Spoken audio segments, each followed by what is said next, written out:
Yo, welcome to the stream. Welcome to the Blue Lounge. How you all doing? I see people are feeling excited, feeling hyped up and eager about what's going on in the Chelsea transfer world, Chelsea transfer news. Um, Today, I have decided to give you a different kind of stream. Today's stream is a little bit different. We've done a lot of streams today. You've seen a lot of streams on all the channels. Everyone's been streaming today, talking about the latest developments in regards to Erling Haaland and other bits of stories, bits of bobs and other stories as well. We did a stream earlier today. It was a fantastic stream. We talked a lot. We had a lot of people on. But this evening, I'm giving you a different insight. I'm giving you a different insight. Today, I have with us Andreas, a Norwegian journalist who is up and coming and who has been able to give us an insight to a lot of stories over the past few weeks. I've personally have had a lot of feedback from him and enjoyed his feedback on a lot of these issues. So today, I have him with us. I am not going to open the stream to everyone to jump in because I want to get as much information from him as possible. So I want to give him the time to express his thoughts and ideas about what's going on in regards to the transfer news, especially the Erling Haaland situation and especially the striker situation. Bear with us, guys. I will be looking at your comments in the chat and we will be trying to address them as and when we can. So I'll start with Andreas. How are you? And welcome to the Blue Lounge. Hey, I'm very good, mate. Thanks for having me on. No, it's a pleasure. It's a pleasure. And I know you're on vacation, so for you to give us your time, it means a ton. So I appreciate that. Jem, how are you? All good, brother. All good. Just looking forward to this week. Hopefully we get some action. So let's see what happens. Yeah. I mean, listen. Today we've heard a lot of news. We've heard a lot of developments, and it's leading to a direction. It's leading to a direction, and that direction is we will be seeing something happen in respect to Erling Haaland, i.e., a bid, i.e., an exception, a rejection, but something is gonna pan out over the next few hours. Andreas, what is your perspective in regards to Chelsea's bid on Erling Haaland? What are we going to be seeing happen over the next week or so? And give us your insight into this whole debate, whole discussion. Yeah, Chelsea, they are very, very interested in Haaland. I think we will see something big comes next week. I think Chelsea will make a bid. It will be around 130 to 135 million pounds to start with. But I'm sure it will happen next week. This is something Marina and Roman has been working with for a while now. So I think we will hear a lot about the Haaland news next week. In respect to this deal, we're hearing a two bid possibility where we'd be bidding 130 and maybe following that up with 150. Now, this has been talked about in the media. Does that mean that placing that bid will be redundant as Dortmund will be expecting the second bid? Where do you stand in regards to the bid? What is Chelsea likely to do? And also the breakdown that we saw today from I think it was Simon Phillips when he talked about a 130 bid with possible add-ons in £5 million bonuses for different aspects, coming to a £20 million collective sum. So a £150 million potential bid. Where do you stand on that as well? I mean, is that accurate in respect to the 130, 150 and possibly more? Yeah, it's almost the same what I've been told. I've been told that Chelsea are going to start with a bid of around 130 to 135, and then they are possible going to give them even more to offer close to 150 million pounds what they are asking for if they're going to say no to the 130 million pound bid. So this is the stand at the moment, but I've not been told anything like 5 million for scoring this amount of goals. All these things I haven't been told, to be honest. Jem, as a content creator and an influencer in regards to Chelsea social media, what's your point of view? What's your perception on what's happening? And I know some of these points that you're going to be hearing us talk about, lads. We covered some of them earlier in the morning stream, but I know a lot of people were at work. A lot of people were not able to watch that, so we may be going over a couple of points that we had covered also in the morning stream. So, Jem, what's your thoughts on this whole situation, mate? It's a patience game, you know. I've been saying it for a very long time that Chelsea will. Sometimes Chelsea being quiet's not exactly a bad thing. It's them doing the work behind the closed doors. We've got to bear in mind that a deal of this size, of this nature, is huge. Not only for Chelsea, but for the Premier League, for world football.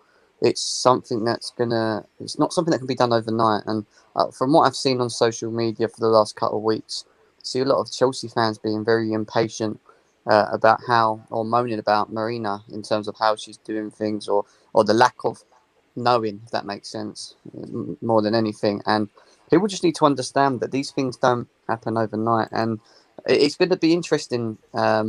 This week's going to be interesting because I do think that if we're going to make that bid for Haaland, then it's going to be at some point this week. The fact that we potentially can put two offers forward, so 130 to start with. If they don't accept it, then the 130 plus 20 mil add-ons kind of fits what it is that they want. I just don't see how this deal can't get done, providing Chelsea do what they need to do. So, yeah, I think I'm like most Chelsea fans, and probably the same with Andreas as well. It's just a waiting game now. We all know where we stand. We all know what the details are. We all know the situation. We're just waiting for Chelsea to show their hands, mate. Yeah, definitely, definitely. Andrew, the Winter Surfer, welcome to the stream. It's good to have you on, mate. How you doing? Yeah. Feels like we only just talked 8 hours ago. Oh, we did. We did. Yeah. I'm still in the same mindset. I'm still in a good mindset. I'm just waiting now. I think, like I said to you earlier, I think hopefully it's going to progress day by day in a positive way.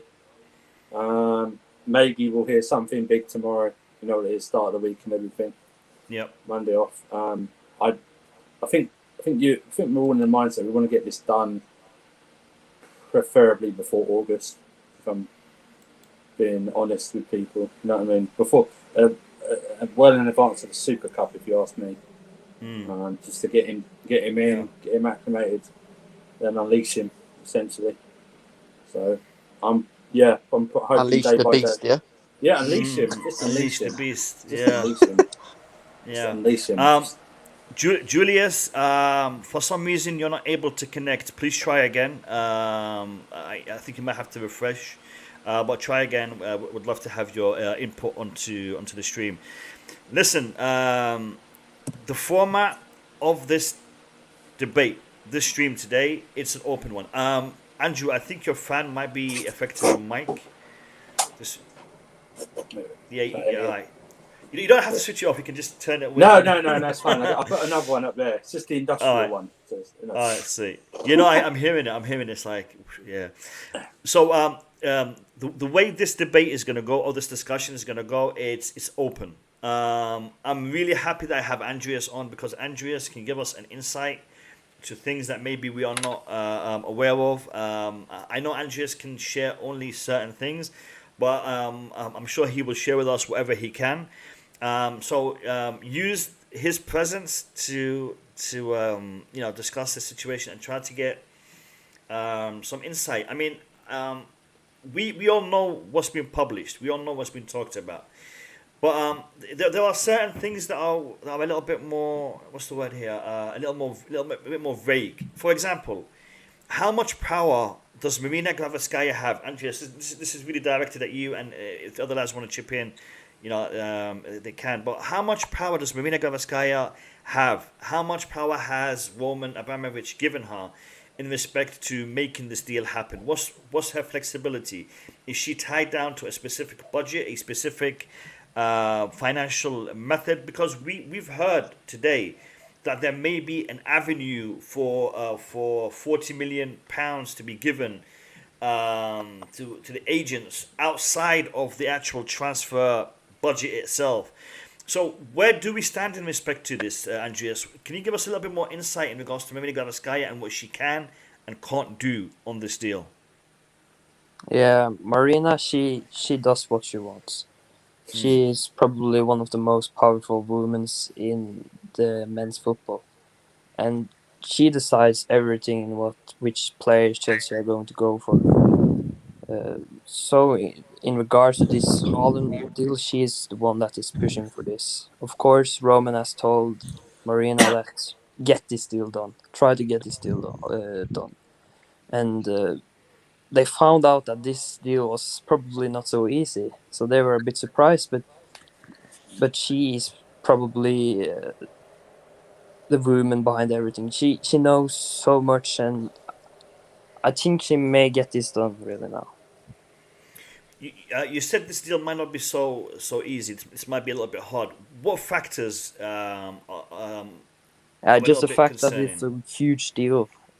This is something that may take Chelsea to pay 175 million euros. That's the problem here, because all the other transfers with Werner and stuff has been 60 million euros. Havertz even was like 100 million euros. I've seen a lot of 72 and stuff, but I think it was 100 million euros. It was the record signing, so yeah. With the add-ons and whatnot, it probably reached that.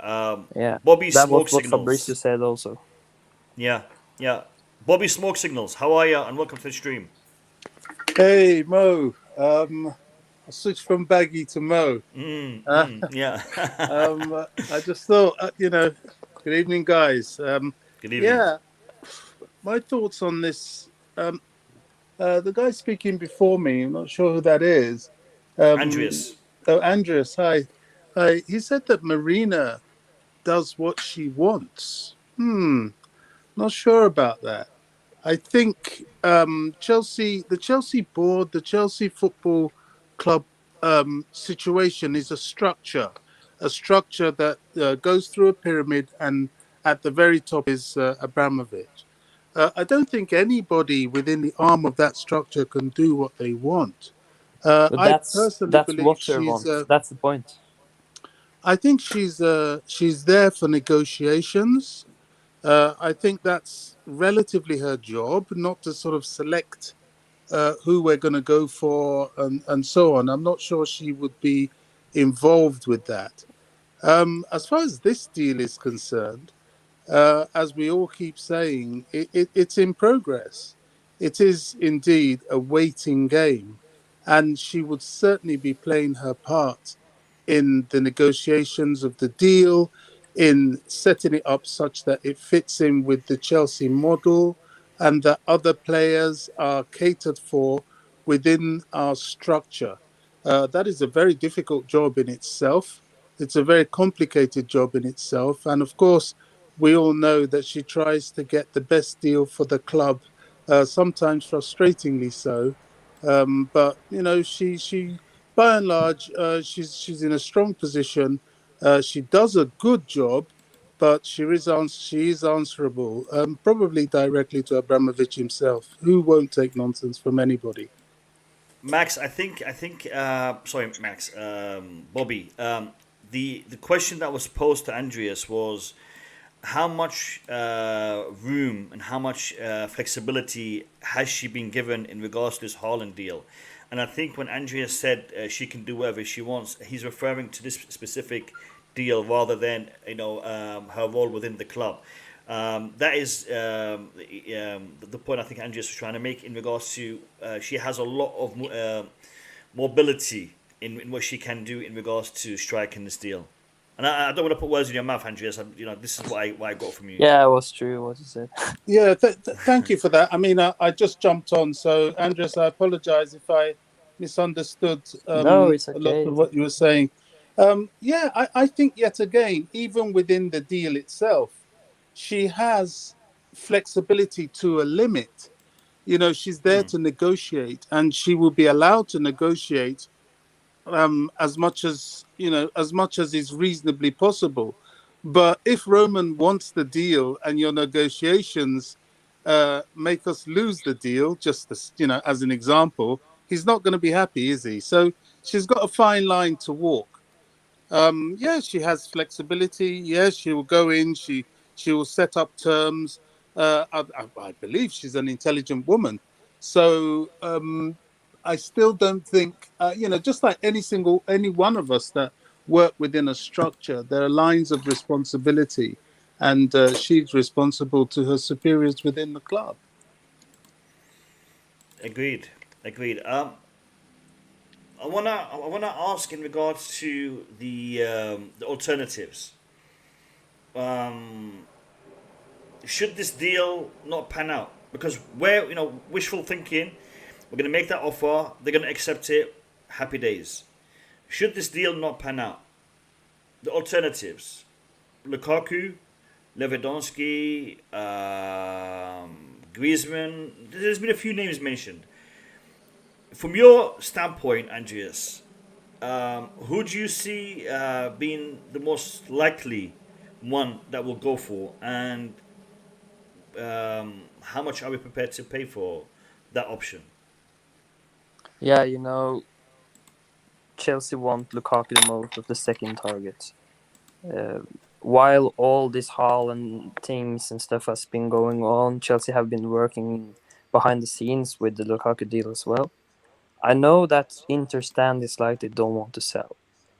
But, Chelsea have got a lot of money. They haven't bought any other players, and they are willing to put 120 million euros to Inter Milan.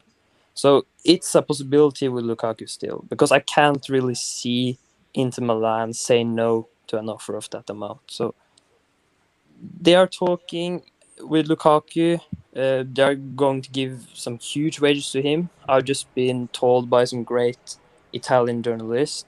Also, Ekram told me this today, that Chelsea will offer Lukaku a very good amount of wages, a lot better than what he gets now in Inter. So it's still a possibility. And also what I retrieved today from some Italian journalists, it's that his girlfriend is pushing, wants the move. She wants Lukaku to come to Chelsea. I don't know why, but this is what I've been told from some good journalists today. Alessandro, he's one of the best journalists from Italy. He told me this today. Also, Rudy Galletti told me this today. So this is something going on behind the scenes with the Lukaku deal at the moment. Yeah. I just want to tell the people in the chat, because some of them might not be aware. Andreas is a Norwegian journalist, and he's come on to give us an insight in respect to this deal and in respect to other transfer news that we'll be discussing later on in the video. I will link his socials in the description of the stream. Once we're done, I will put all his information on there, his social media accounts, so you can follow him using those. I don't know. I want to hear from Jem and from Andrew.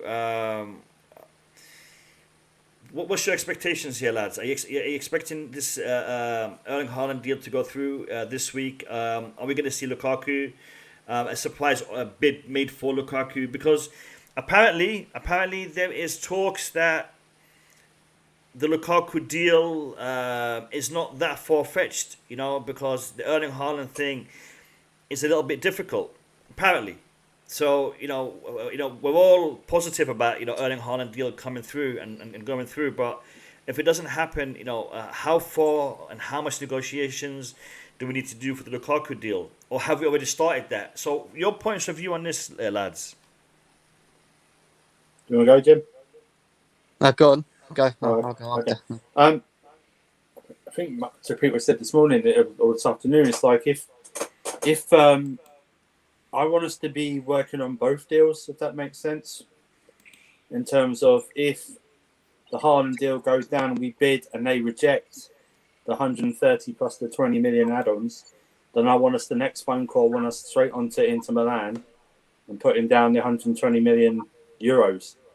That's what I want. I don't want us to be dithering, till August, till the Super Cup. Nothing's happening to the first day of the season, to the last day of the window. I want us to get it sorted very quickly. It's very important. August is just around the corner, mate. I know, that's what I mean. It's next week. It's literally next Sunday. It's literally next Sunday. That's what I mean. That's what I mean. That's why I think this week may be so pivotal. I mean, if we get, if we end up giving them the two bids, 130, and they don't accept 130, 150, up to 150 with 20 million add-ons, and they reject it, I want us literally on the phone. It's like we literally go, okay, green light the Lukaku deal. That's what I want. I don't want us to be going into up to the Super Cup, but with no striker deal. It just doesn't sit well with me. Sometimes we are good with transfers, like we're faster than them, and sometimes we're a bit slow. And I have patience with this because it's such a massive deal. But my hope is that they're doing these deals near enough at the same time, so we're not negotiating with Dortmund and then we have to do a whole negotiations with Inter Milan that take more weeks, because I don't think the Chelsea fan base could take it, and I don't think it's fair on Tuchel either, preparing for a new season. Yeah, no, I agree. I think just quickly to touch on that, I know we need a striker, but I'd actually say we need strikers. If that makes sense. I don't think it's. I think we need the main prolific, main man striker, which would either be a Haaland or a Lukaku. But at the same time, I think it's important that we have backup. I think Brozier's good, but I'd prefer him to be the third striker, and I think he'd be happy to be the first striker, bearing in mind this is first season in the first team. I expect us to maybe go and look to bring in someone that can play second fiddle if we're going to let Tammy go to Arsenal, which is something that's been talked about as well. So I just think it's important that we get the main man, Haaland, or if it's not Haaland, a Lukaku. But then on top of that, just look to maybe strengthen again with one more. The reason for it is because we've just got so many competitions to play next season. You don't want Haaland to be the only striker that we've got at Chelsea playing 38 games in a season and then another 20 games in cup competitions. You're going to burn him out and you might even injure him, So we don't want a Harry Kane situation at Tottenham where he plays 3 or 4 months and he gets that one big injury and he's out for a month and then he comes back. Do you know what I mean? And we can't afford that. So if the thing that worries me is you get a Haaland, we're all happy, excited, I'll be gassed. He has to have a break or he has a little injury, and then the level from Haaland next is a Brozier. Do you know what I mean? And that's where I'm like, nah. Do you know what I mean? I don't want that. So I think it's strikers, not just striker for me. So we'll see. Yeah. Julius, welcome to the stream. How are you? Thanks for having me. I'm good. How are you? We're good. Julius, where do you stand on this whole Haaland situation? Because I didn't get a chance to see you this morning. The time difference between us and Canada, so I'm guessing you were probably asleep. But in regards to the story that broke this morning, with the structured analysis of the deal that Chelsea could be following or could be making in respect to Haaland, where do you stand in respect to that, and where do you stand in respect to the replacement, the possible replacement for Haaland, should it not go through? I think it's overhyped. Nothing crazy, nothing new. We remember like 2-3 weeks ago we were on your stream and we were saying there's going to be £130 million bid over 4 years of installment and 20 million add-ons. But there is something a little bit skeptical about the way this broke out, is that, and that's my personal opinion, Fabrizio 9 hours before this thing came out said there is no contact, no negotiation, no agreement even made between us and Haaland. Apparently not even discussions, which I find a little bit weird, to be honest with you. And I find like, I'll come later on, but I want to continue on. The first bid is 130 million and they reject that. Second bid is 130 plus 20, which is 150. Then, like, what's the point of the first one then if you just leave the whole thing? That sounds childish to me, to be honest. I don't think so. I know what you're saying, Julius, but I think from not even just a Chelsea perspective, but from a business perspective, if you know you can save money, or or you could potentially offer something close to what they want and test the waters. I think it's natural that people would do that. And I think Chelsea might be trying to get away with it. Maybe if Chelsea throw Jim, 130 and they accept yeah. it, why not? You know? Yeah, no, Like, no. I agree with you as a principle. As a principle, I agree with it. But to actually say we're going to do this, and if it doesn't get accepted, we will do that, defeats the purpose. So, having two bids already in place, so if that one doesn't go through, then the second one will be placed, defeats the purpose of having the first one, because, Dortmund will just say no, and we'll take the second one, please. yeah. And that's where it is. Yeah, that's where we are. That's not professional at all. It doesn't sound. It sounds to me like kids talking and playing. Then in that case, they only make one bid, then, don't they? That's the Exactly. thing. Maybe That's it isn't that they're going to do two bids. They're either going to do either or. The 130. So this is the thing, Jim. This is the thing. Yeah. The bid might have been already happened, by the way, and it got leaked from Chelsea right after. Does that make sense? Yeah. Yeah. To a degree, yeah. So the first bid might have been already there. They didn't want to talk about it early on with them and Dortmund. Maybe Dortmund rejected it, and then that's the second one coming, which is going to be the 150 million. But that would be the official bid, yeah? There's a difference between formal and official. Formal being Chelsea go to Dortmund and say, we're going to give you 130. And then they wait for Dortmund to come back and say yay or nay. And then they say nay, and they say, well, no, we want the 150, even if you want us to think about it. And Chelsea officially put that 150 forward. Do you know what I mean? Like, that's an official bid. So, I don't know. I think there's a lot of back and forwards with Dortmund and Chelsea at the moment, but we'll see. It's through third parties, though, not directly. Yeah, I agree. So the actually, thing yeah, go ahead. Go on, Julius, go on. No, I was going to come back to the Fabrizio point, and I want to say the way Fabrizio has been acting and talking about Chelsea this summer, I find it very strange and very different than how he was last year.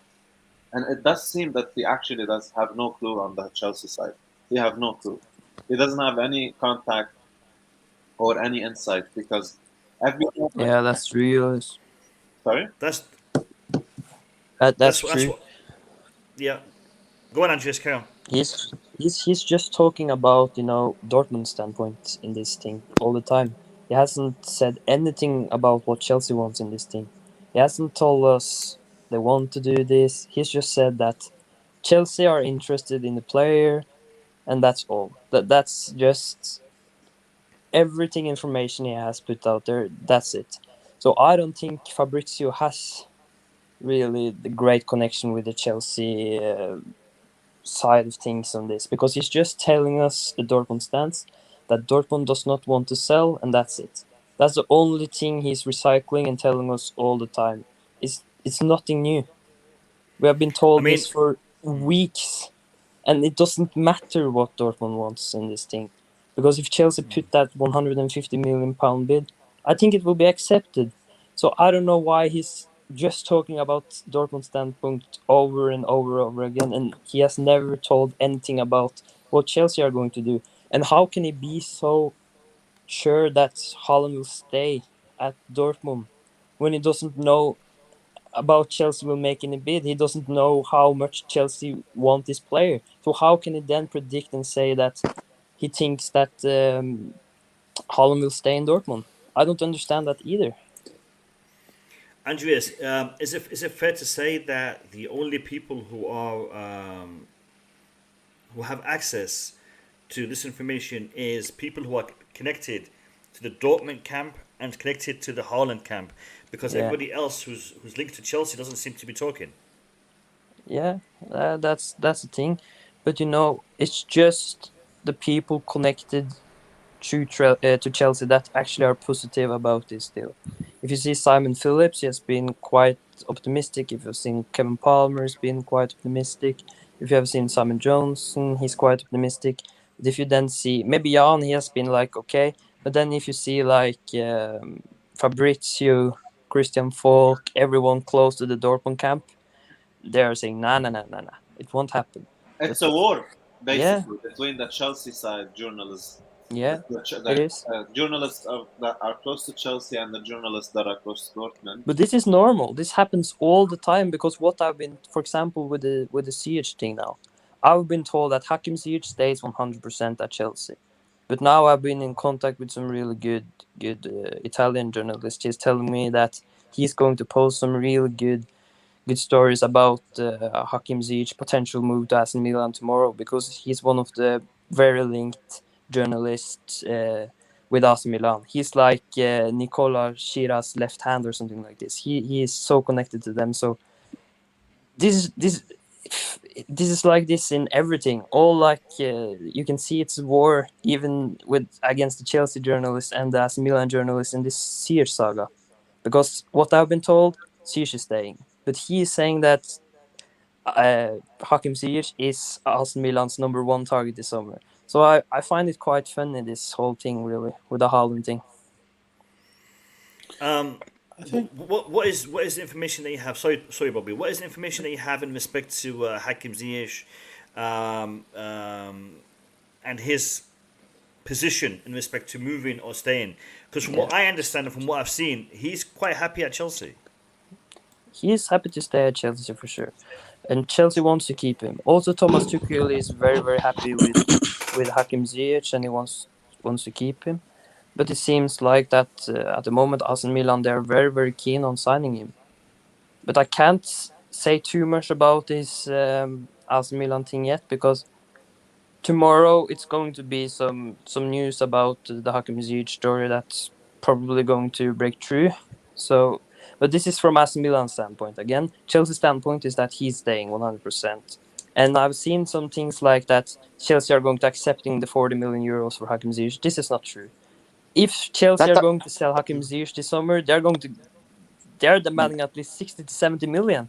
They're not demanding 40 million. Yeah. Well, That's totally false. It makes no sense to get rid of an individual that we need, right? Why would you sell a winger or one of the guys that will play in the front three that can create? Why, you know. But that's why I think it's so strange. Why I've been told from many Italian sources, very, very close to AC Milan, saying that AC Milan actually believes they have a chance in this deal. I don't know really what the AC Milan the Hakim Ziyech news is going to be about tomorrow. But it seems like AC Milan are very, very keen on signing him. But another thing is, but if we do sign Erling Haaland, for instance, then would we then sacrifice? I know I hear what Jem's saying about Hakim Ziyech and his creativity and everything else, but we're going to be quite overstacked in that area, because you got the likes of Callum Hudson-Odoi, you've got the likes of Werner, who's going to probably play left if we bring in Haaland, and then you're going to have Christian Pulisic as well. Havertz is going to be playing in the front three, as well as Mason Mount. So maybe the club was thinking, we're quite surplus to requirements. Big season, Max. It is a big season. Games. Yeah. I know. Oh, I want to keep Ziyech because Ziyech offers us something different from all the people that I've mentioned. But I'm just looking at it from maybe it's not just overstacked up top. Yeah. It's not just that. If we sign a Haaland, it automatically allows us to switch formations, right? So who's to say that we're going to play? Who's going to say that we're going to play front three? You might see Hakim Ziyech being able to play in his natural position off the wing. And we go into a 4-2. I don't know, a 4-2-2-2 or 4-2-3-1. Do you know what I mean? So I agree. I think we need to have competition in our squad. We don't want to just keep bringing in and getting rid of people. We want the competition. But I get what Max is saying. We have got a lot of strength in that area. But you've seen Christian Pulisic. He'll be here for 1 minute. Next minute he's gone. And it's like you're one down. You know what I mean? So I'd keep him. But to be fair with Christian Pulisic now, he has actually been not without the injury for quite a while now. And also now he has not been injured in the preseason. Maybe he's not going to have all these issues next year.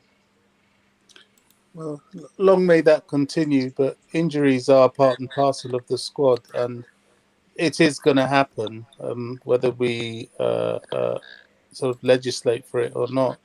I was just thinking back to this Haaland situation, that as it stands currently, Chelsea are in a position of weakness. We've got rid of Giroud. Tammy is not really in favour. So we don't have a striker. We all know this. And we've suffered in that area throughout last season. I don't know. This deal with Haaland is, certainly is being conducted with so much confidentiality that the likes of Fabrizio Romano, that everybody looks to, and so on, have actually been frozen out, and that's why he only talks from the other side of the fence, because he's got nothing to say about Chelsea. Is that a bad thing? I don't think so. I just think with Chelsea, as ever, you will know when you will know. And we are coming into a crucial week now. If there is no deal done by the end of this week, then there is cause for the fan base to feel concerned, because the striker position is an issue. I'm not really paying much attention yet to anything about Ziyech. I think it's always a bit of a distraction, because he still has a way to go with Chelsea. Last season wasn't really a season for him. It was injury blighted, and the situation with the pandemic. It was a bit of a clumsy season. So this is the one.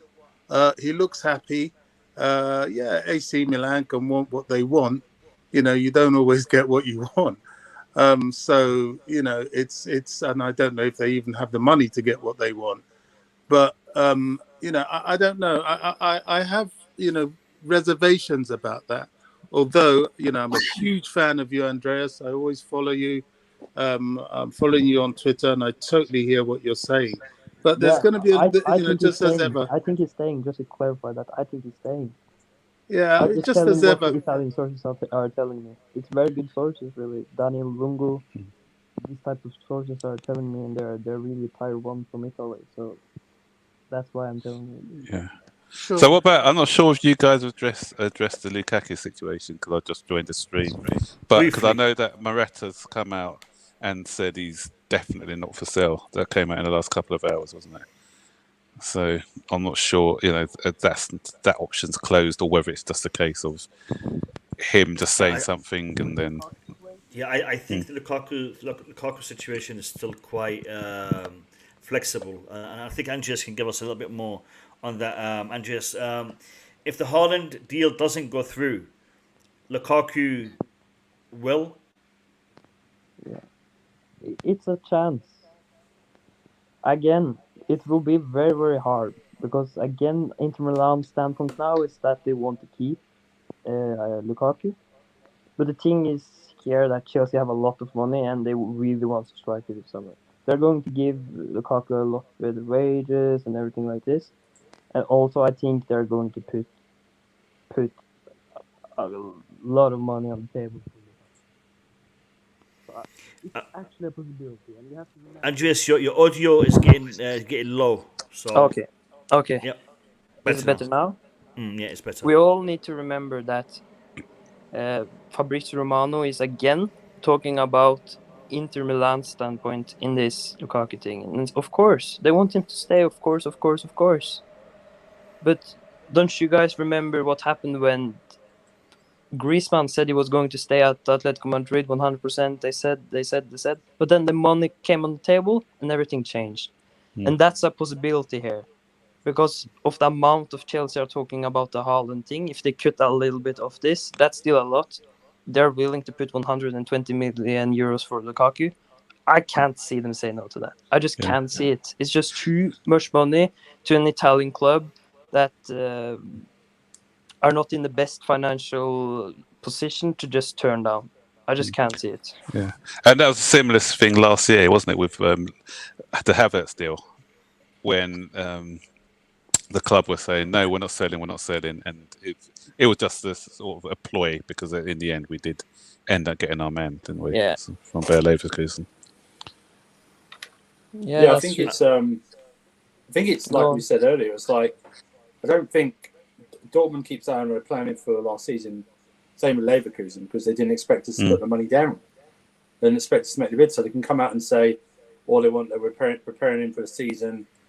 We want him to stay, or he's here till next year. But If we put the money down, then it's a different proposition, isn't it? They have to really think about it.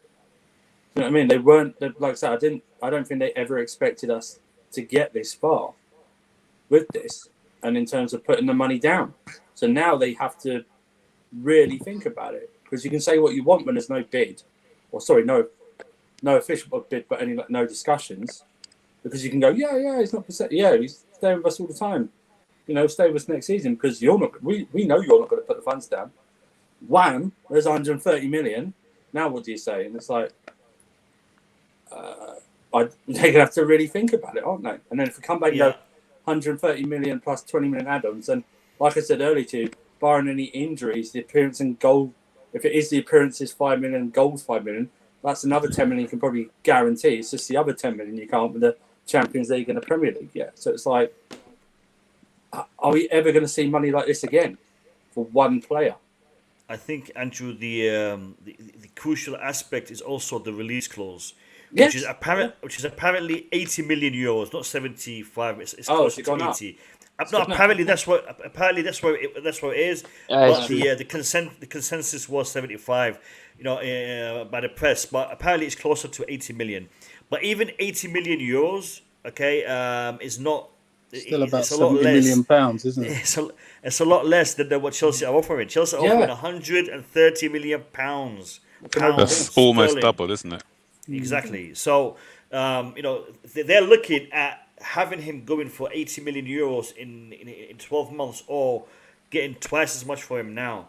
Because even if he stays and they win the Champions League, it's not really, I don't know, maybe it's a trophy and it's sentimental, I don't know, but can they guarantee that they're going to win the Champions League with Erling Haaland staying for one more season? They didn't do it this season, you know, so they can't do that. They can't guarantee it. So for me, you know, they will sell.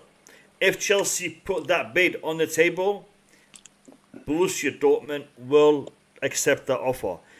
Yeah. But the issue is, why hasn't Chelsea put that bid on the table? And this is what I want to ask Andreas. Could the fact that Dortmund only got to where they got to today in regards to Marlon from the player from PSV, because apparently Marlon's deal is going through as we speak. You know, by tomorrow they may have already announced him. I think he's doing a medical right now. So this situation with Marlon, the fact that it's happening is the catalyst to them selling Erling Haaland, because without them signing a striker, it would have been difficult for them to sell their striker. Would that be, you know, the reason why this delay had happened for our transfer, or is there something else that has delayed it that we don't know about? I would say that this is very positive, though, for the Haaland deal. That Marlon has now gone to Dortmund. But still, I don't think that it has so much to do with the Haaland thing. I think it's two separate things. They lost Jadon Sancho. Maybe, he's playing at the striker, but they just want another attacking. They needed another attacking player. But of course, it's a positive thing. Out of 130 games, apparently he played 90 as a striker. 90 games out of 130. There you go. He only played 40 games on the wing. But I agree with Andreas. It's not something direct. For sure, it's positive. Yeah. Are they looking at anyone else as well, Dortmund, attacking wise? I know they're after a defender.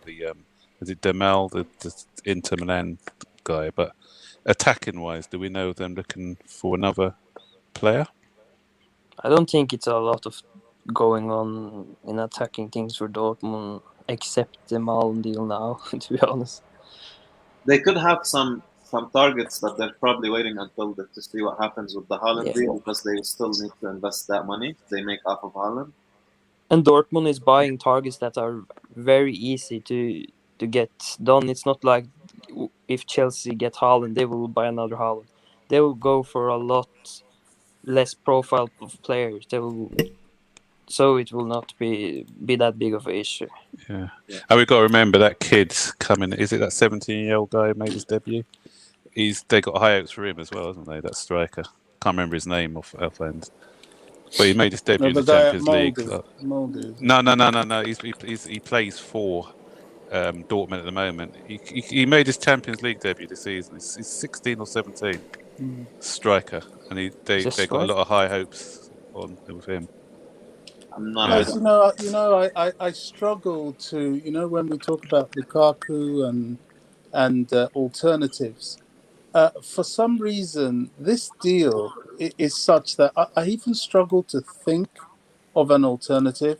I just think the dynamics and the way this deal is going, it's just going to go to fruition. I don't know. I will be very, very surprised and indeed disappointed if it doesn't happen. And I think part of the fact that it's going on for so long, we know Marina, this is how she does things, isn't it? She always plays it cool. She doesn't like to look as if she's desperate for the deal. But I think that has to stop now because we are desperate for the deal. We need to get it over the line. I can't see beyond Haaland. I really can't. Everything is just falling in place for that deal. And as I said, it'll be a massive surprise to me and disappointment if it doesn't happen. What I'm going to say is if Sorry, Jebs. Give me a second, Jeb. I want to plug a few things in here. Lads, we're on 57 likes and we've got nearly 100 people in the chat. So do us a favor and just push that to 100. I would really appreciate it. And if you're new, don't forget to subscribe. The Blue Lounge launched today as a brand. Okay, so do us a favor and hit that subscribe button to keep watching streams like this and more Chelsea related content. Jem, I apologize for cutting you off, mate. No, it was only a quick one. I was just going to say that if she gets this Haaland deal done, I'm going to go as far as to say she's the best negotiator in the Premier League. That's all I'm going to say. Because to get Havertz in, to get Werner in, to get Ziyech in, to manage to get Haaland in, every time we've had a target that we want to get them done. Yeah. I know people would say, but it was COVID and people couldn't compete. It doesn't matter for me. This deal that we're trying to do with Haaland, like I said, is going to set trends. It's bigger than anything else that anyone's done in the Premier League ever. No one's done this before. So if she gets it done, big hats off to her, and people need to stop disrespecting her, especially our Chelsea fans. Yeah, I agree. The other thing I want to mention to that agree is Chelsea fans need to remember we're linked with basically Haaland, Rice, Lukaku. Basically, those are the three big names, right? All of these three are very, very complicated deals. Very expensive deals. It's gonna take time. Look at United; they took 2 years to get the Sancho deal done. So this is not gonna happen in a week or two or even a month. This could drag on until end of the transfer window. The other comment I want to address is from Giannis MP96 regarding Andreas saying Lukaku was one step and he's a liar. The thing is, Fabrizio Romano, which is the GOAT, obviously, of transfers, right? He got a couple of things wrong this year because things could change last minute. So you could get an information at the time saying, okay, Chelsea are close. Everyone knows that Lukaku doesn't mind joining Chelsea, but maybe the Chelsea board pushed that aside and they focused on the Haaland deal because it's been the number one target for the club. So people needs to actually start hating on someone who is doing his job and just move on.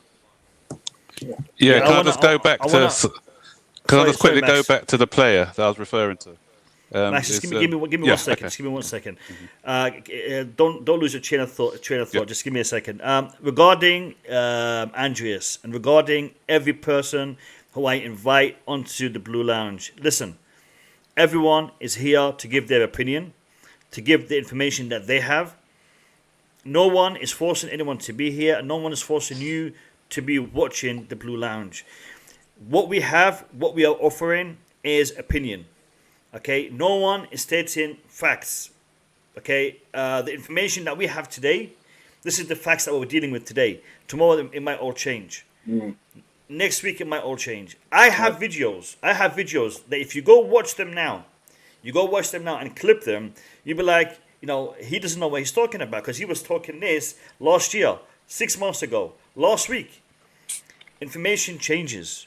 The situation develops. All right, this is not 1+1 = 2. This is not math. This is not a science. This is an art. Journalism is an art. What we're doing here is an art. Us, following our club, it's all about passion. It's not about being spot on every single time. And if it's about being spot on every single time, you'd think VAR would work better than the way it does right now, and it doesn't. So what I'm saying to you is, please listen. If you don't like what we're saying, or if someone's saying something you don't like, all right, you don't have to listen to it. You can have your own opinion. No one's forcing it down your throat. And Abdelaziz, again, with a super sticker. Every single stream, Abdelaziz is coming out with his super stickers. So big up to Abdelaziz. Thank you very much, my brother. Nothing runs.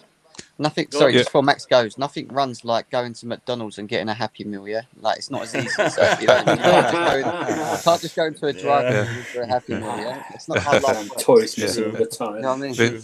Yeah. Go on, Max. Before I go to my main point, just going on from what Baggy said as well. If you look, a few years ago, a certain guy called Willian. Sorry, I keep saying Blue Lounge. Yeah, a certain guy called Willian had already had his medical at Tottenham. Yeah. So, and then he joined Tottenham, and then he joined Chelsea. So obviously he was. Are people liars to say he was joining Tottenham? No, they weren't. So that's the way that transfers work. Sometimes you could be that far down the line, somebody else comes in last minute, and they take the player. Yeah. But the point I was going to make actually was, the striker I was referring to, I forgot the name. It's Makuku. He's a 16-year-old striker, and he made his debut in the Champions League for Dortmund last season. And Erling Haaland actually says that at his age, he feels that he's a better striker than he is. So they're stocked in that. And they got Claudio Reyna, and he plays, the American guy, he plays on the right. Yes. Who plays on the right? Sancho. So he can automatically slot into the Sancho position. So that leaves the attacking spot for Marlon. And so again, if they're gonna, they like to evolve, they like to use the younger players. So maybe that position, that Marlon position, and sends Haaland our way as well. So Yep. I want to just digress a little bit. We'll come back to Haaland. We'll come back to the striker situation. I want to digress a little bit. Andreas, we talked about what is possibly going to be revealed in the press tomorrow regarding Hakim Ziyech by the Italian media. Now, we know that the AC Milan fan base, the Italian media are pushing the narrative when it comes to Hakim Ziyech moving to AC Milan. Let's keep that aside for now, and let's talk about players that we actually do want to sell, like Emerson Palmieri, like Bakayoko. Allegedly, we want to sell Bakayoko.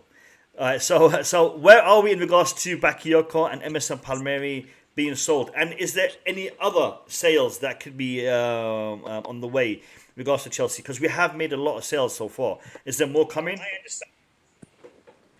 Yeah, Chelsea wants to sell Bakayoko. They are working on it. AC Milan are actually also interested in Bakayoko. But what the Italian media journalists are calling this now is the waiting game. Because they don't want to make an offer for Bakayoko before the last minute, because then they feel like they will get the deal very, very cheap. So that's the thing now with the Bakayoko situation.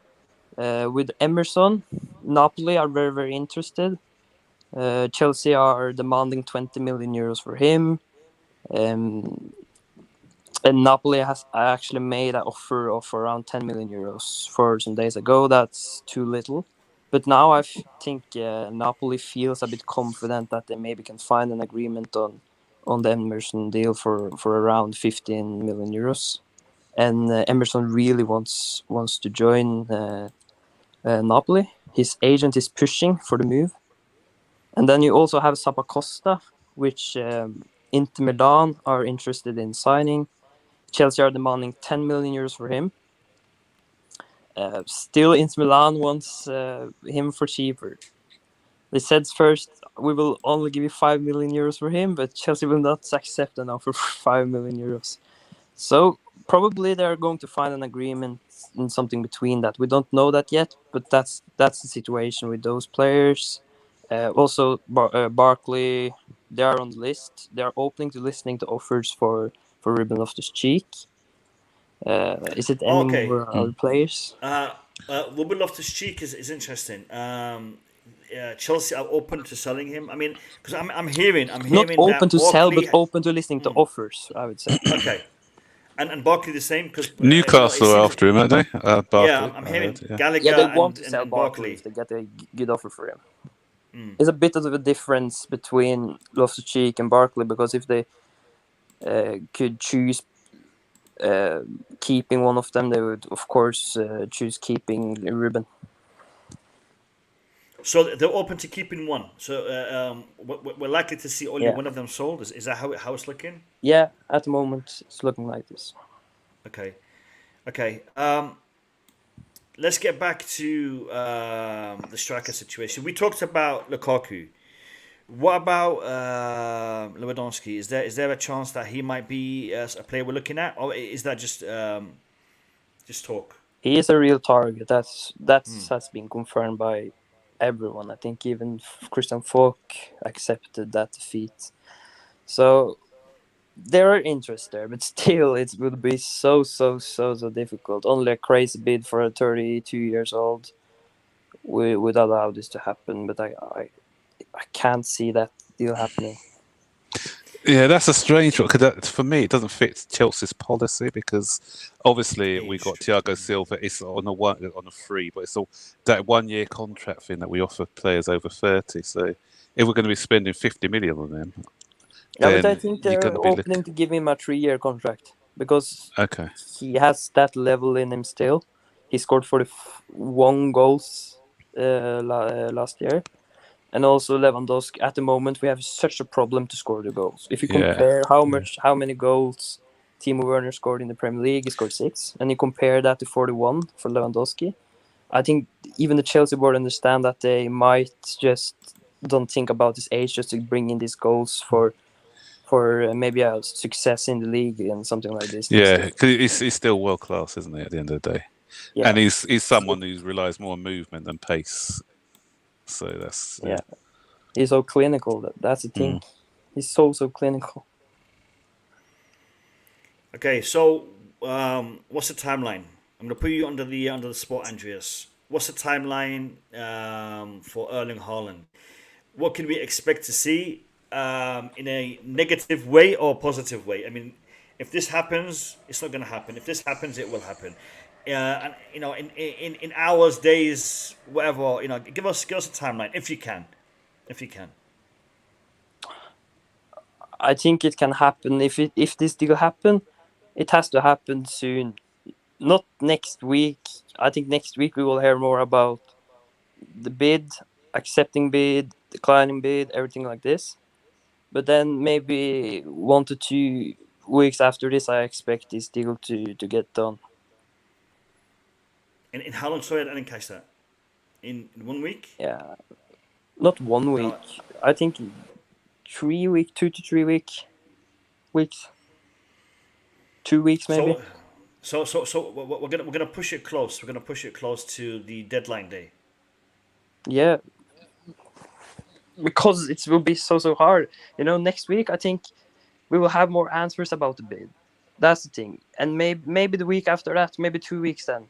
Maybe it will be like next week we will talk so much about bid, accepting, negotiating, finding if this deal happen, finding the last paperwork, everything like this, and maybe the week after that would probably things start to happen. That's what I think about this situation. Go on, Julius. I was going to say you got to take into consideration Chelsea obviously looking to make more sales. So they may have a pre-agreement if Dortmund is willing to accept the next offer. They may have pre-agreements without announcing anything, and then make a couple of sales, for example, like Abraham and Barkley and the other ones, and then this could be announced literally the last day or two of the transfer window. And wanted to say something about Ziyech. If Ziyech was a player at AC Milan or a player at Juve, they would not sell him less than £60 million. Mm. So I don't think that's gonna happen.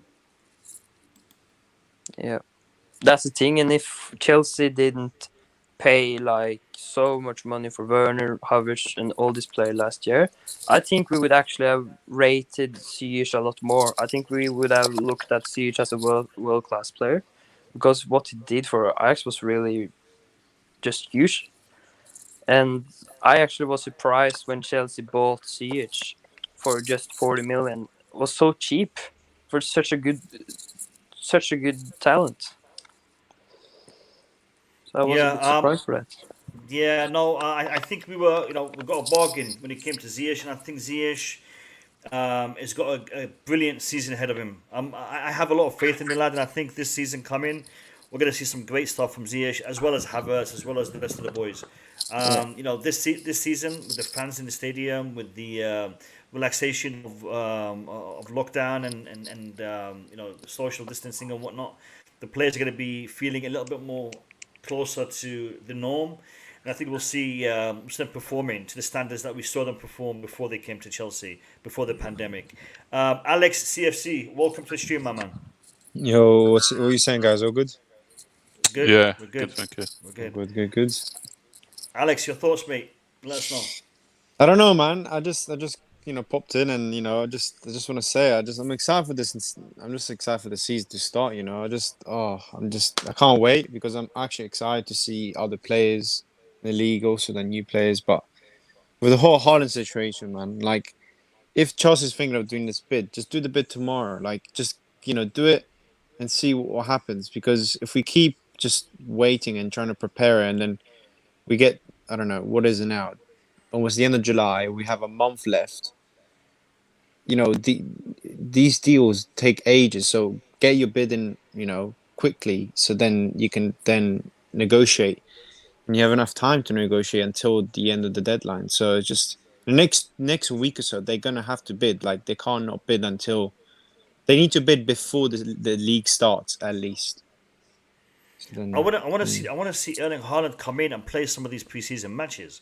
Well, I same. want to see him. I want to see him train and get adjusted to the system, the Tuchel system.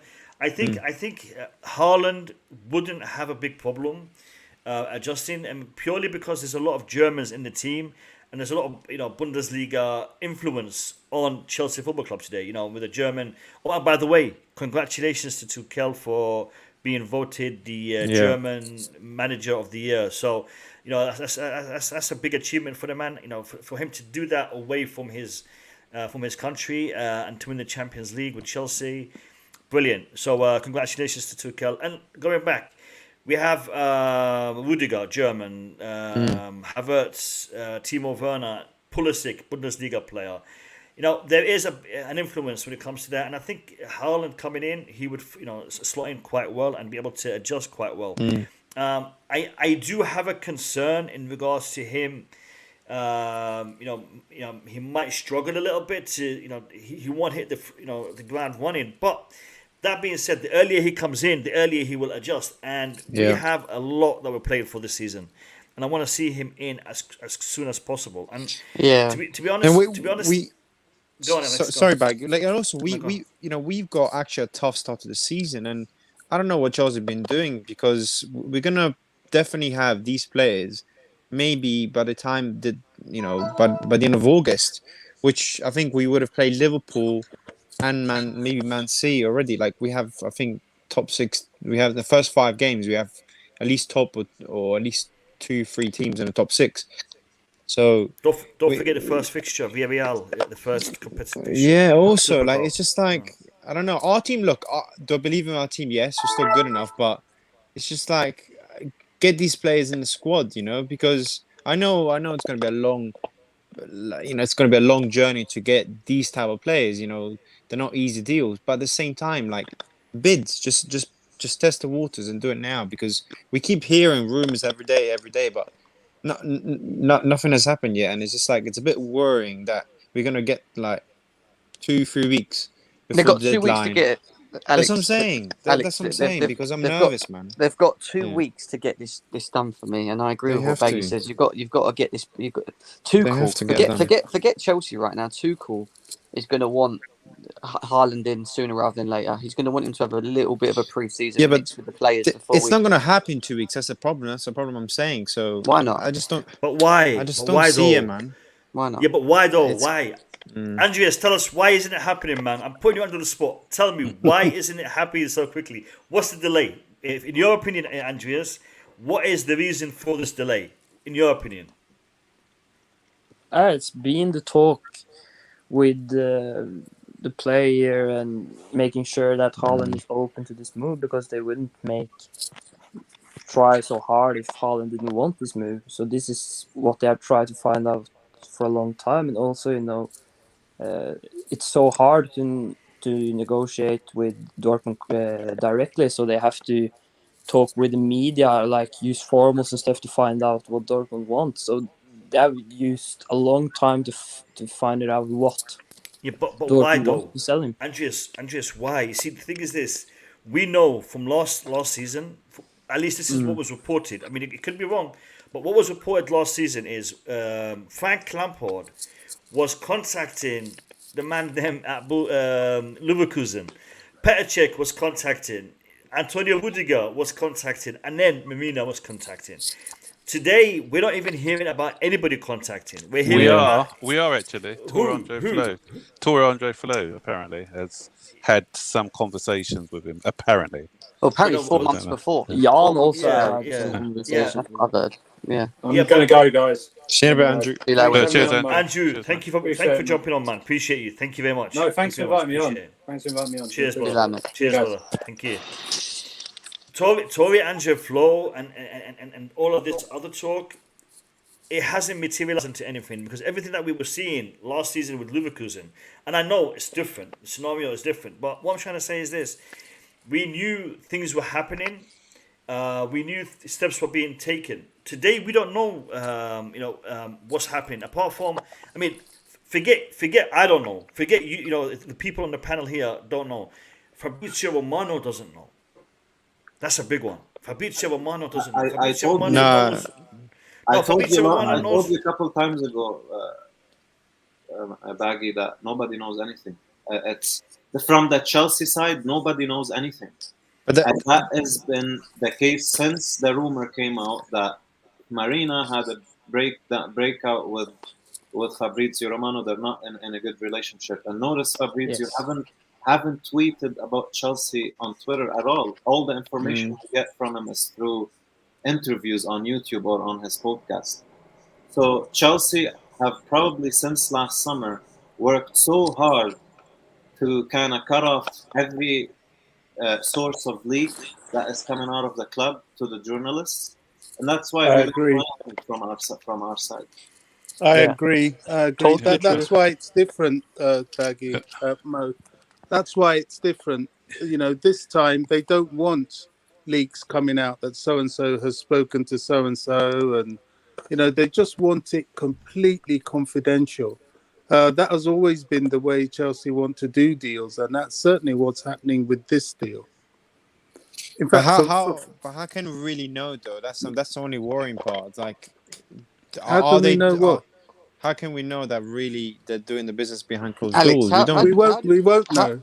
How They did It's we like- don't approach? care whether we know or not. Listen, How They did just this. want us to once- know Everyone if has the said player that, comes. though. Yeah.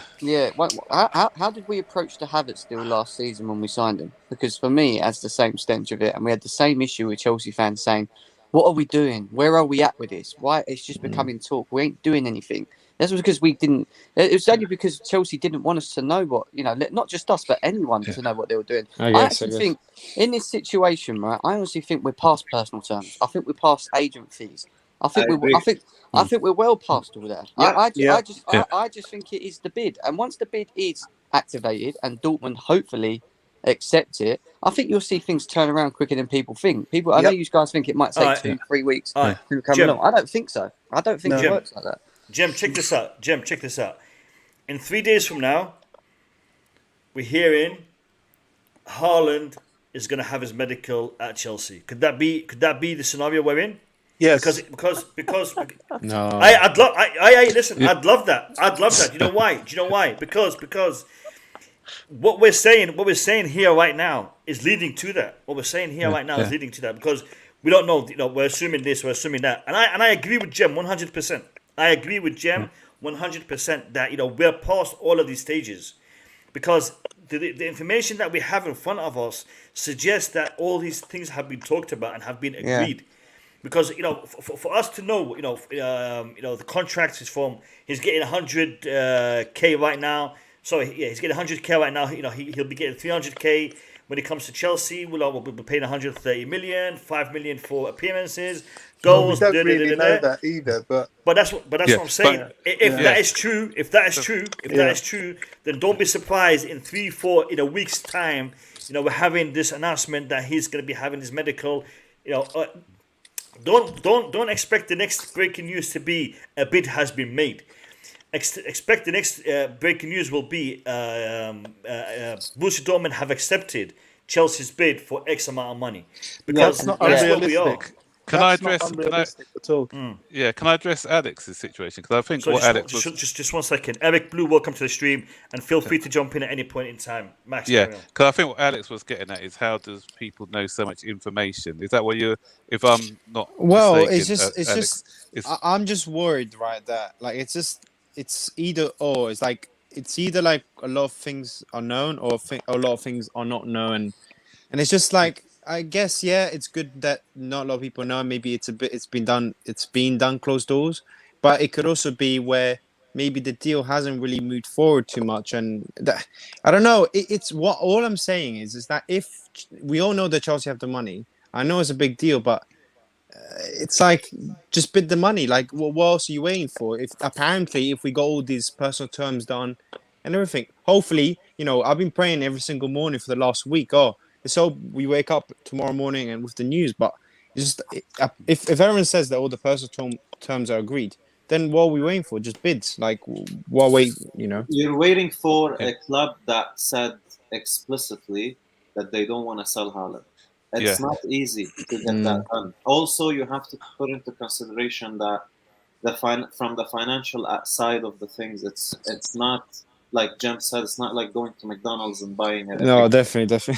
Yeah, It doesn't work like that. and we've got to understand there's a lot. It's been done through intermediaries, isn't it, as well? Because we're not going to be going directly, because we have to sound them out and find out, because we don't want to lose face at the end of the day. So once we make that bid, we want to be definitely Put it this way, make right? sure that we're going to get be accepted. This is literally it, and I keep trying to simplify it every time, right? Would Chelsea be up to this point, right? If they would they not have, in many ways, if they approached Haaland, right, 3 weeks ago, and they just said to him, are you interested? Do you want to come to us? Right? If he turned around and said to us, no, not interested, would the stench of this news still be going on up to this stage now? Because I don't think it would have, and the reason why I don't think it would have is because I do think you would have seen Chelsea being at least linked to other strikers, but you would have seen more progression in that. You haven't. You've seen it sort of stay only on one track, and that tells me that Haaland's obviously open or interested, or even maybe excited to come to Chelsea. Rayola's going to get money from it, so Raiola wants to get it done. They've heard that Chelsea have got the money because Chelsea have told them they've got the money. So now it's just all paying that money to Dortmund. Do you know what I mean? So I don't know, man. I just think it's. That's true. I just want this deal to be done, quickly. Like, I don't want to wait for him to deadline. It doesn't work like that, though, Alex. I know. Not that big, bro.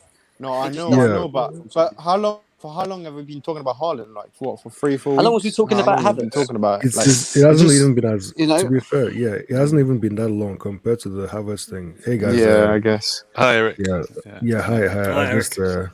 I just said I should come in and Havertz was for weeks and weeks. Yeah, Havertz was longer than Months, this one wasn't it? actually. So it took longer for Havertz. So we shouldn't be. The main thing is that we don't hear anything at all. That's the main reason why it seems like it's taking longer. But I think part of what might be making the deal take too long is I think the replacements. Dortmund need to replace whoever they get sold. The players that get sold have to be replaced. So Marland, was signed, or I think he's been signed now. I'm not sure when the announcement is, but that might be affecting it. The speed of the transfer. So I heard there was another player that Dortmund were trying to get as well. I can't remember his name, but It's the defender from Inter. Yeah. Demiral. Yeah, exactly. So these other signings might be making things take longer than we want it to take. So in about a week from now, we should definitely get some kind of news. Yeah, that's true. I guess that's a good point. Jem also made a good point earlier about the Havertz thing. Remember last summer, before we announced Havertz or the news came out that we're getting Havertz 100%, we as on social media, there was also rumors at some point that the Havertz deal is collapsing. People forgot that. And then all of a sudden... And his sister jumped in and sorted everything out. Yeah. I remember that. I went on Instagram at the time and I followed her. So, and then all of a sudden, Havertz doing his medicals at Chelsea. That was out of nowhere. People forgot about this stuff. So it's going to be very similar to Haaland's situation right now is going to be very similar. Also, I want to say something in regards to Andreas. If you remember in January or February time, Andreas tweeted something about the Haaland deal that it's imminent. And then people started doubting it. And then until Jan on ESPN broke the news out, he was the first one on TV to break the news out. Then this whole saga started. So Chelsea has been working on the Haaland deal for the past 4 or 5 months. Also, if you know Chelsea very well, they do not put a bid if they don't know it's going to be accepted. Yeah. So, can I just read a tweet as well? Sorry. Yeah. A tweet that I'm just looking at from the guy called David Fisher. He says that Tore Andre Flo, remember I was mentioning him earlier, former Chelsea player and now a lone technical coach in Chelsea, has been speaking with Alfie Inge Haaland about a move for his son. The feeling from Alfie Inge is that a deal is likely to happen. Take from that what you that's his dad, isn't it? Yeah, Alfred is his dad. Yeah. That's his dad talking to a former Norwegian striker that used to play for Chelsea Football Club. Yeah, exactly. He's not going to lie to him, is he? You know what I mean? Take for it what you think. You know what I mean? Exactly. You're going to hear things. You're going to hear things like this all the time, aren't you? Let's be serious. But it all relates down to Chelsea just doing what they need to do, man. We're at that point now. Just get it done. I guess I just don't want to hype myself too much, Like I just don't want to hope and pray and think it's going to happen. But when that's the only worry. Yeah. That's my only worry. Alex, if we don't get him, then there's a good chance that we might even have a backup in maybe in a Lukaku or something like that. The thing is, the only thing I'm confident about is that I know that Chelsea will, we haven't signed any players yet, but we will sign some players. We've got money to spend. We got money to spend, and we will get some kind of a striker. So, there is, some kind. I mean, a good kind of striker. But things will happen. It's just, I guess, just have to wait. I want to address another topic regarding the striker situation. Andreas, what's the situation with Tammy Abraham? I mean, is he going to Villa, to West Ham, to Arsenal? What's the situation? I mean, where are we with Tammy Abraham? For sure, those 3 clubs are interested: West Ham, Aston Villa, and Arsenal. At the moment, I see Arsenal the closest club to getting him because they are more likely to give the 14 million euros than the 2 others. West Ham wants actually a loan deal with option and thing. They also.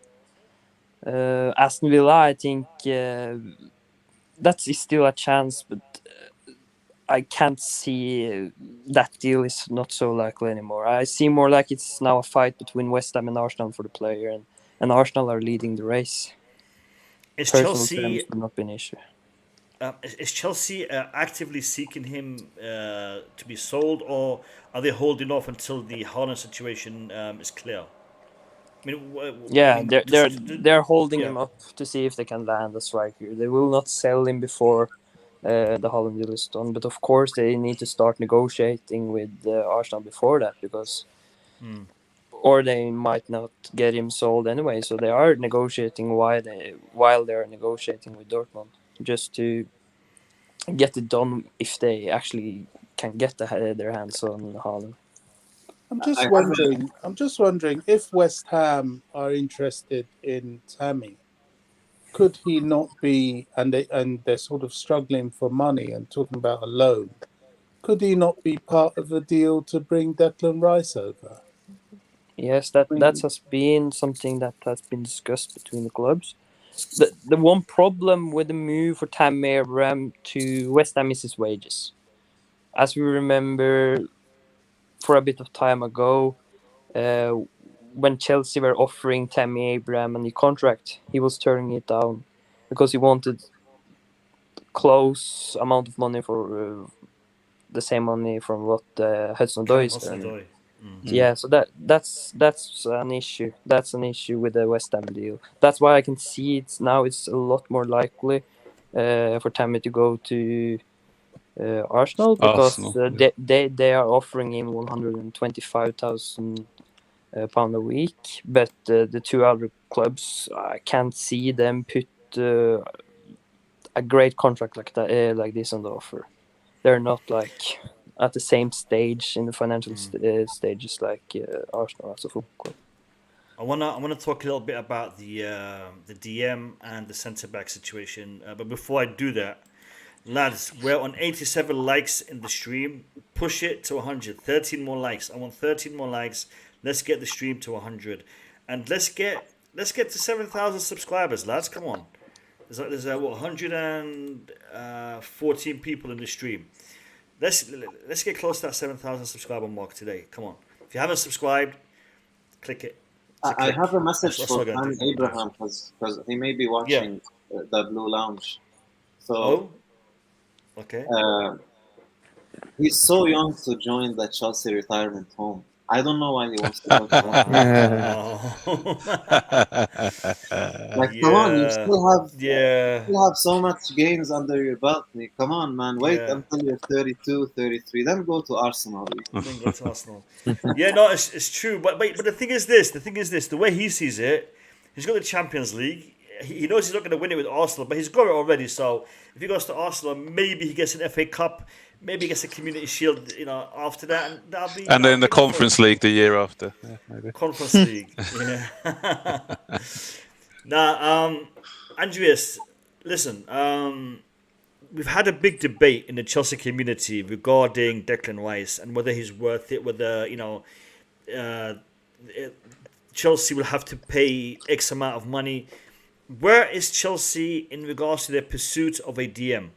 Tchouaméni, Declan Rice, and others have been mentioned. Where do you see this panning out? Who will we be signing, and how much will we be paying? Is Chelsea going to be paying these crazy figures that West Ham want for Declan Rice? How do you see this panning out, mate?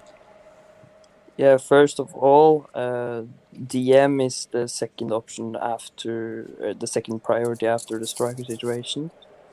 The thing with Declan Rice is that it will be so hard because West Ham are demanding £100 million. That's the real problem here. And if Chelsea get Haaland, then they will not get Declan Rice. If not, they can make a kind of a swap deal with Tammy Abraham. So that's the thing there. So, I hope not. Huh? I hope not, Andreas, man. I can't have Declan Rice coming to Chelsea for £100 million and then us signing off on the transfer window with just him and Chelsea will not pay £100 million for or even I don't think we should pay $50 million for him, mate. That's what I think. How serious? For me. How serious is the talks about Tchouaméni? Is that serious, or is it just media talk again? From what I've been told, it's serious interest, but he is like the second option for DM. Kamara is also an option, I've been told. Even Kessié, he was an option before, but now he's decided to stay at AC Milan. But he is a very possible player to come in if they can't get Declan Rice. But the thing here is that if they decide to go for Tchouaméni, this will be such an easy deal to do, because they can just give them £40 million and like £100,000 a week for the player, and then they will get the deal done. So that's why they are using so much time to find out, is it a chance with Tammy, Declan Rice, is it a chance that a swap deal? This is why they have not just gone and bought him straight away. But for sure, if Chelsea get Haaland next week or after that, for a good price, maybe for a good price, it's £150 million probably. So Good price. then I think Good they will price. go for Tchouaméni. It's cheap, mate. That's a bargain. Buy one, get one free. Bargain, that is. mate. Yeah, you know what I mean? One of them was Tesco's, you know. I got to shoot. Yeah. My battery's about to die on me, so I'll watch the Max. rest of it. See you later, Max. Take care, guys. Appreciate Bye. you. Thanks for joining, Max. Yeah, Appreciate cheers, you. Have a good cheers. one. Have a good one. Bye. Shout out to DJ Sav in the chat. Appreciate you and appreciate your support to the Blue Lounge, DJ Sav. Andreas, DJ is asking, Callum Hudson-Odoi, is he likely to be going anywhere, or is he staying put at Chelsea? Callum Hudson-Odoi, he's staying from what I've been told. That's just it. I've even posted it so many times on my Twitter that not Hakim Ziyech, but Callum Hudson-Odoi is staying. Yeah. All right, cool. Both. Can I just ask one thing quickly as well? Sorry. Yeah, go on. What about the goalkeeping situation? Because obviously we know Mendy's going to be going in January, and obviously Chelsea are slightly worried about their second option in Kepa. Is there any chance that we might fight? At least buy someone before the end of the day? They want a third choice goalkeeper. They were some interest in Dubravka and some other, but now they were interested in Hennessy. I've seen even some interest in Romero. I actually think he would be a good goalkeeper. I remember he was sick for Manchester United. Yeah, he was. Yeah. Manchester United should have sold Henderson to Chelsea for £15 million when they had the opportunity, and then just stick with De Gea to first goalie and then have Romero as second, because I think he's a very decent goalkeeper. So it's a possibility at the moment. What about a centre back? Sorry, Bobby. I was just going to ask, what about a centre back? Is there any moves in regards to centre backs? Because I know we had some links earlier on in the window.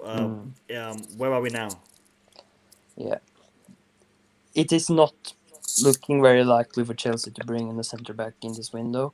At the start of the window, it was very likely for Chelsea to play with the 4 at the backs next season. Now it looks more likely that Chelsea will play 3 at the back, and that's. I don't know why, but that's what it's looking like at the moment. So I don't think Chelsea will buy a centre-back. Also, from what I've been told at the moment, now Tuchel has been very impressed even with Malang Sarr in pre-season. And also talks about that Tuchel doesn't really rate Zuma. It's also a bit wrong. He just rates Rudiger more because he's German. So that's the thing. And people think because he's not playing, he's not rated. It's not like this. Somebody actually has to play at the bench. Look at how many good players Chelsea have. Not everyone of them can play. Yeah, I agree. I want to bring in Bobby. Sorry for cutting you off, mate. You had a question? That's okay. I was just trying to put some focus on the Deadwood, which is a concern for me.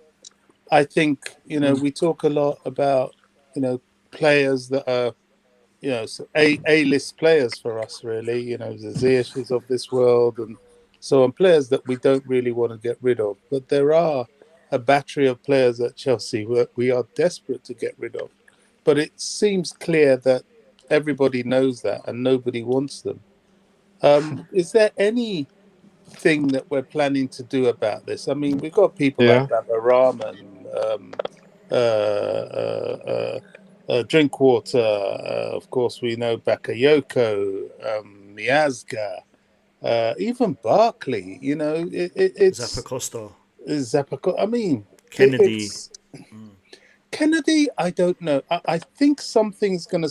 I think we should be in for a surprise with Kennedy, because the way Tuchel is, he gives everybody a chance. He doesn't have any memory or baggage of the things they've done. Kennedy fell out of favour with Chelsea after he did that thing when they went on the tour to China, and he never really recovered of that. It's like when Lukaku missed the penalty in the Super Cup, and from then on, that followed him everywhere. I think Tuchel can, if he wants to, make use of a player like Kennedy. He looks uninterested at times when he's on the field, and he needs a motivator. And if anybody can motivate him, it's Tuchel. So I'll kind of wait and see what happens with that one. But there's so many others that they have no chance for the Chelsea squad, and I just don't know, Andreas, if you've really got any information as to how we're going to get rid of these players, because holding them season in, season out on loans and on our wage bill, it's just getting silly now. Again, it's like Chelsea are demanding a lot more than what these clubs that are interested in these players are willing to meet. For example, with Emerson deal, Chelsea won 20, Napoli said 10, and that's the thing about many players. As Milan has been Eurotax. Yeah, as Milan has been interested in Bakayoko for a long, long time, but still nothing has happened, and that's the thing I've been told from many Italian sources. The Italian clubs don't have a lot of money at the moment. They can't just spend 20 million there, 20. They have to be a bit like backwards. They can't throw everything right away. So they are waiting. They're The funny still thing is interested in those don't players, have but money. they are more likely to sign them later in the window, very close before it ends. That's more likely. And players like Drinkwater, to be honest, I don't even know if any Norwegian clubs would like to buy him. But then just cut your losses, he though, is Andreas. just- Yeah, just give him away. Cut your losses and save money on your wage pack, because you're paying 95 grand for 95,000 a week for Baba Rahman to sit on your books. But he has one more year now left than Drinkwater, doesn't he? Mm. He would probably just play with the academy or something and then just go free. Yeah. If Crikey, not what Kasim kind of Pasa, contract did we give this guy? He seems to have been with us for ages. About 5 years, or was it 4 years he's been with us? Oh my God. Yeah. He's costing us about Andreas- £5 million a year. Yeah. He was Andreas, benched at Charlie Burnley. Musonda, Andreas. What do you know about his situation? Yeah, Tuchel likes him, rates him, everything like this. He thinks he's a good player.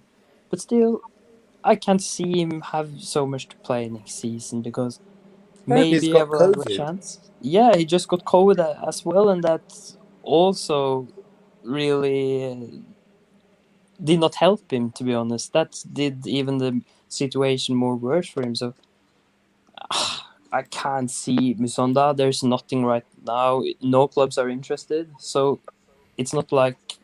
It's just my opinions to tell about Musonda because it's nothing on him yet. Yeah. That's an interesting one with Musonda, because if nobody is interested in him and Tuchel doesn't want him, then where does he go? Loan. He doesn't go anywhere. Just floats around. Yeah. Just floats around, sitting He is about. worth, taking some money. €1 million on transfer market. Wow.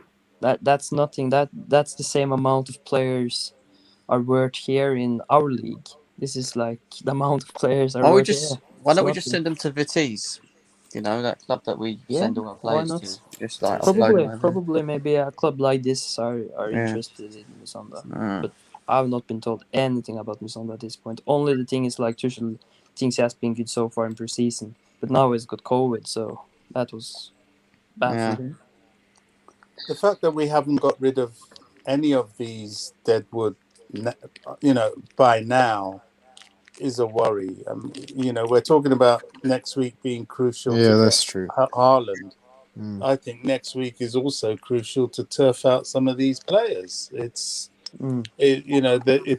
was a mistake that was made, and okay, we are where we are, but this time, sad thing is, because they're contracted, they can't just go anywhere because they have to be willing to go where we want them to go. And they're not just going to drop down to go and play for Derby, for example. and take a cut down to 10 grand a week when they're all on double figures. I mean, they're all on high figures, 80 grand a week at least. That's the problem we have. Bobby, that might be partly to do with Tuchel, as well, because the way I look at it, even though we know they're not good enough for our club, Tuchel might have just said, you know what, let's just bring them all back. I want to see what they're about. Like when you're going on trials for a football team, you go on trials for a football team, and you've got that coach, and you need to impress him over a certain amount of games or training, for example. I feel like that might be the case, and the reason that I wouldn't panic too much about people not being gone yet, I just think that might be just Tuchel trying to suss out if there's any players that he thinks he can elevate or actually get some actual goodness out of them. If that makes sense before actually. Not only that, Jim, but Tuchel likes to have a big squad. He rotates a lot. Tuchel always rotates his squad and his players. So that might be a reason to why he wants to keep some of these apparent deadwood on the books, because he thinks he can use them. He can utilize them in specific matches and specific formations. I think we will see some surprise players in the squad next season. I think in regards to Charlie Musonda, I think even if he was to stay at Chelsea, not go out alone and just be with the first team bubble or first team squad like Emerson Palmieri and play a bit of part with the team, it wouldn't harm him or the club, because he is still recovering. He is still trying to get to full fitness, and being trained and to be training with the first team, week in, week out, will only help him in his recovery. But in regards to the future of Charlie Musonda, it depends on on what happens this season, really. Yeah, I've got to go, guys. But thank you for having me on, Baggy. It's been a good day of streaming with you, anyway, on the channel. We spent 3.5 hours together today, mate. Yeah, we have. That's the longest. I spent more time with you, speaking to you, than my missus, mate. That's saying today.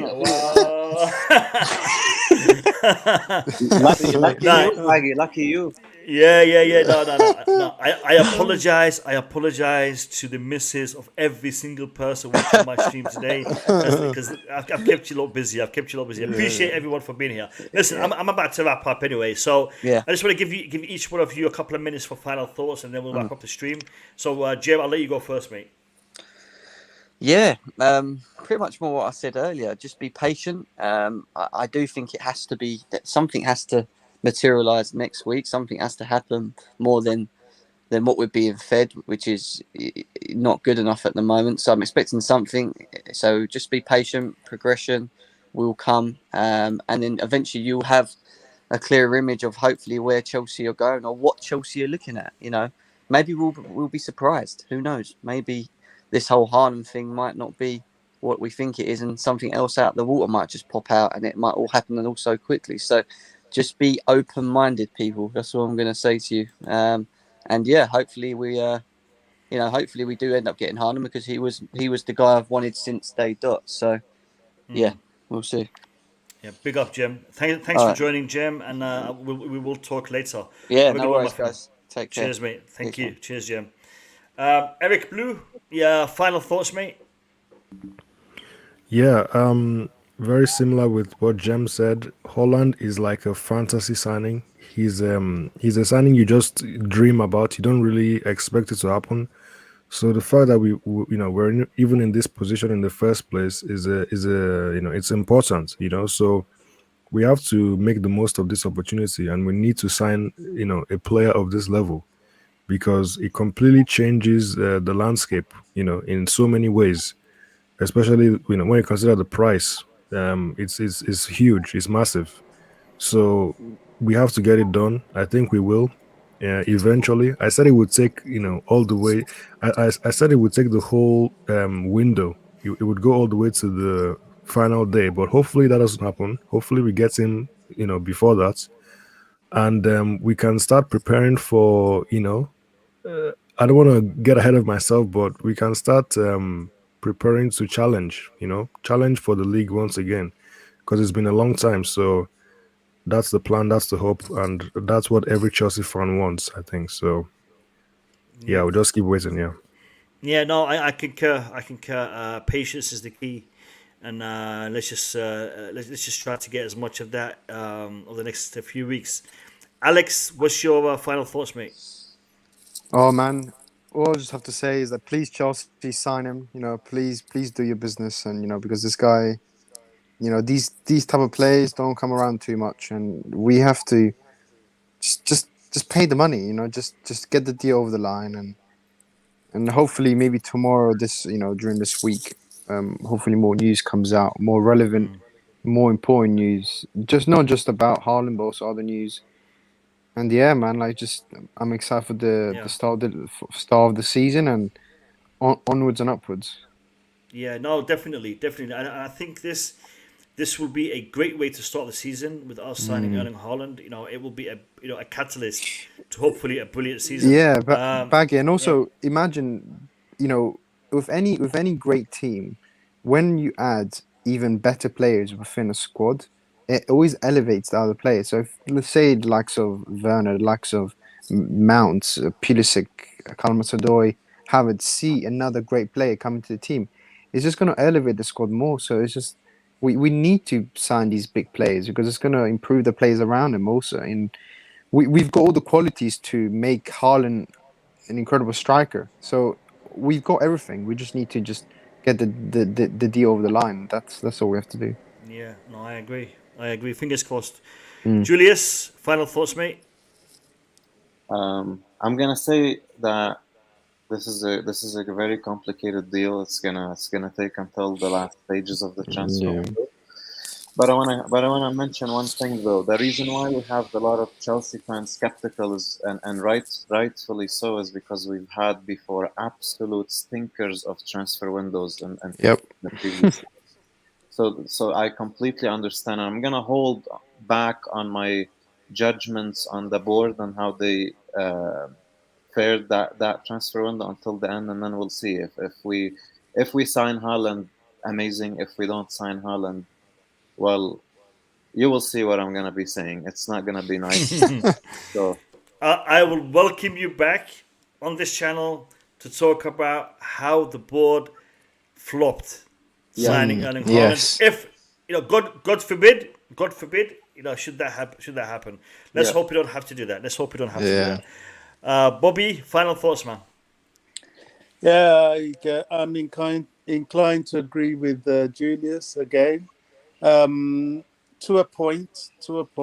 I will take no prisoners with the board if they don't get Haaland in a careless way. All I have to say, closing off, is that Tuchel promised us that he would hunt down Man City. Well, the huntsman needs arrows for his bow, and Haaland is just that arrow. We've got to get him, and we as fans just have to be patient because every man and his wife out there knows he's the deal for us. Yeah. I just want to add a caveat to what Julius said in regards to the board. If the board do put that bid through and do put the money for Haaland and Borussia Dortmund reject it, at that point I have no problem with my board. Absolutely. If they tried and they made the bid, but it didn't, Borussia Dortmund didn't allow it, then I can't really fault my board in respect to that. But I would expect them to get a striker regardless. So it's a little bit, wait and see what happens kind of thing. I'm going to give Andreas the final word in regards to the stream. So Andreas, tell us your final thoughts on this transfer window coming. Yeah, I will just say that to the fans, just be patient about this thing. I think we will sign some players. So let's see about that. And I also want to say that how we pronounce Erling is Erling Braut Haaland. This is how we say it in Norwegian. Say again. Erling Braut Haaland. Erling Braut Haaland. Erling Braut Haaland. All right. We'll try. You need some practice. Yeah. We promise we'll try. And if we sign him, we'll definitely learn how to pronounce his name. We'll spend an hour. We'll spend an hour pronouncing his name. We'll practice pronunciation. Just sign him and I'll learn Norwegian. I'll do a tutorial. It took us 3 years. I'll do a tutorial. Remember? Yeah. So it's another one. Anke. I'll do. I listen. Frank Lampard till this day doesn't know how to pronounce Ziyech. Till this day. All right. So no. We will do a tutorial for Erling Haaland pronunciation. Should we get him? I promise. Nah, I'm not gonna promise that. Nah. But anyway, lads. Truly and honestly, I thank you all for being here. Andreas, second time on Baggy TV. Oh, Baggy TV. Second time on the Blue Lounge. First time Baggy TV, second time on the Blue Lounge. So really happy to have had you on here, and I hope to have you on in the future. It's been a great stream. You know, we've had some great lads on the stream, and in the chat, some great comments, great feedback. And again, I ask you to subscribe to this channel if you haven't already done so. You will get a lot more of this over the next couple of weeks, and hopefully, once the season starts, we're gonna have some banging content coming your way. You will enjoy what we have planned for the season. I promise you, there is some big things going to happen on this channel moving forward. So if you haven't subscribed already, please do so, and if you haven't liked the video already, please do so. Thank you all for being here. Have a good night. And I will see you all in my next upload or next stream. Take care, lads. Grazie amici. Arrivederci. Arrivederci.